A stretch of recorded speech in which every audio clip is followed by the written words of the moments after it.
guys, welcome back to my channel. Thank you so much for joining me here. Today I wanted to give you guys a quick tour of my iPad and to show you some of my favorite apps as well as how I use my iPad to study. So to start off, I have the 2018 11-inch iPad Pro in silver. I got the silver one not because I chose to, but because the store associate got my order wrong. I didn't notice until I got home and opened it, but I'm not complaining at all. I think the silver looks really good on the side and the contrast makes it look very nice. On my iPad, I have this Amazon iPad cover that I got for only $5.99. It can stand your iPad up in two different ways, upright and slightly inclined for when you're drawing or writing on it. I also have a pink Apple pencil sleeve. Both of these items I mentioned in my Apple accessories haul, so if you haven't checked out that video yet, please do check it out.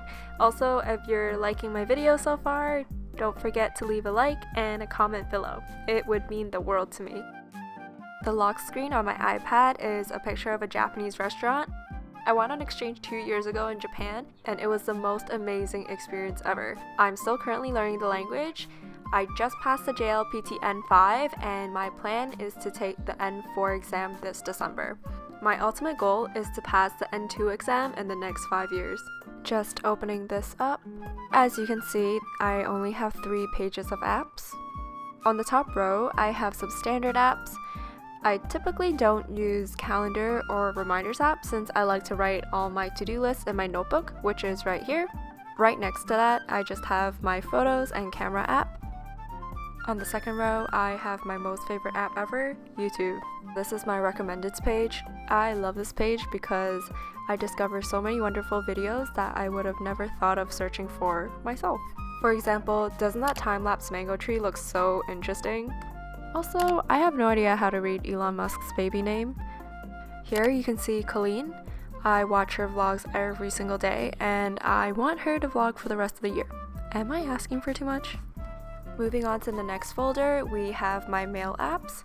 So I have both Hotmail and my Gmail. Yep, I am pretty old-fashioned and I still use my Hotmail account. Once my coworker asked me which email to EMT to, and I said Hotmail. And he said, "What? That still exists?" Yep, it does, and I still use it every day. For the next folder, I have my finance apps, which includes my banking and phone app. There's nothing really special here. Same goes for my miscellaneous folder. Skipping over FaceTime, we have YouTube Studio. This app shows you all your YouTube analytics. Since I'm still very new to YouTube, I use this to figure out what I am doing wrong and how I can improve on my videos. Next up, we have the Notes app. I use this app a lot whenever I have thoughts that I want to jot down and I don't have a notebook. And then we have the Weather Network app. I use this app a lot more than the Apple Weathers app. I'm not sure why. Right on over, we have the Podcasts app. I'm just gonna put on the screen some of my favorite podcasts. If you guys like psychology-related podcasts, then I would suggest you check out Hidden Brain and Invisibilia. How I Built This is a wonderful podcast where the host interviews a lot of founders and CEOs and they talk about how they built their company from the ground up. It's very motivating and it always gives me a productivity kick. On to the second page. Did you guys notice I tried to color code my apps? Kind of started off with the blacks and then transitioned over to the red, the yellow, green, then blue, and ended off with the white apps. On here, I'm just going to mention the apps that I really like, starting off with Netflix. By the way, make sure you guys comment down below your favorite Netflix shows and movies. I'm just going to quickly share a few of mine right now that I've been watching lately. The first one I have here is Ainori. This is a Japanese dating show where they take 7 people on a trip around Asia to encourage them to fall in love. They also have another series where they take the members around Africa. You get to watch them participate in all these cultural activities, and you as a viewer learn so much about the world. For example, there was one episode where they talked about the bride kidnapping tradition in Kyrgyzstan, and that was a very eye-opening episode for me. So I just finished this anime series called Beastars, and it's one of my favorites.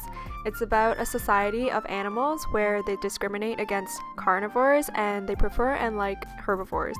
Of course, the main character of the story is a wolf who falls in love with a bunny. Another show I've been watching lately is 100 Humans. In this show, they do experiments on 100 humans and then they summarize the results of each. The experiments usually help answer common questions about the human mind or body. If you guys haven't watched Love, Death, Robots yet, please do. This series is made up of many small shorts. The special thing about it is that each episode is animated in a different style. The art is so beautiful and the shorts are quite interesting. For a more artistic app, I have PROCREATE. I use PROCREATE for drawing and editing my thumbnails. The main selling point for me is their time-lapse replay function. It takes the screen capture after every stroke you make and then it puts it together to create a video playback of your project. I like how it shows your progress and the replay is very satisfying to watch. PROCREATE does cost around $13.99 Canadian. If you're looking for a free app that does similar things, you should download SKETCHBOOK. This app has all the basic functions that you will need for your art project. It does have less mediums than PROCREATE, but still offers a lot of wonderful features. I use this app to draw and create my thumbnails.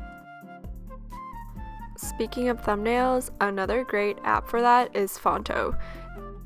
Not only are you able to create transparent text overlays for your videos, but you're also able to insert customizable text onto any photo.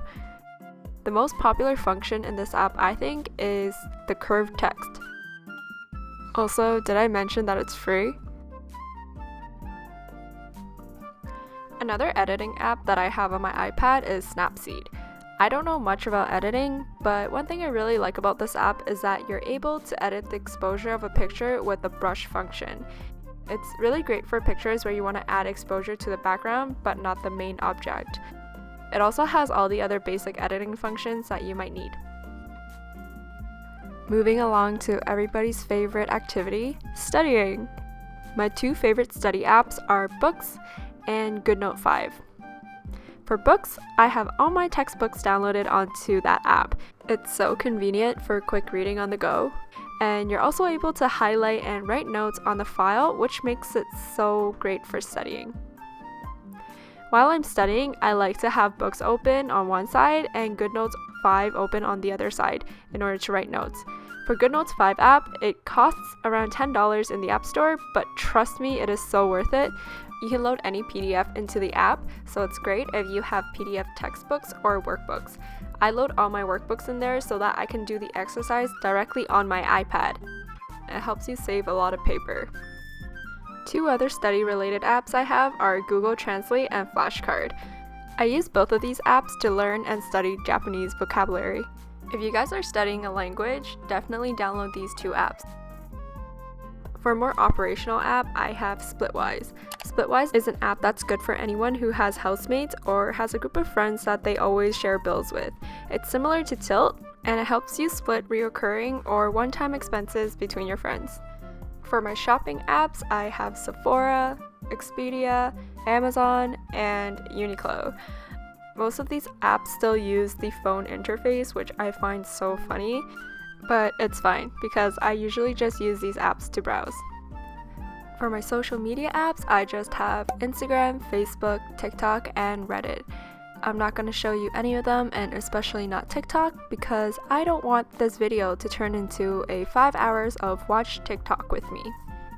And that's the end of my video. Hope you guys liked it and got some ideas on which apps to download. If you have any apps that you want to share with me, please leave it down below. Don't forget to like, comment, and subscribe, and I'll see you in my next video.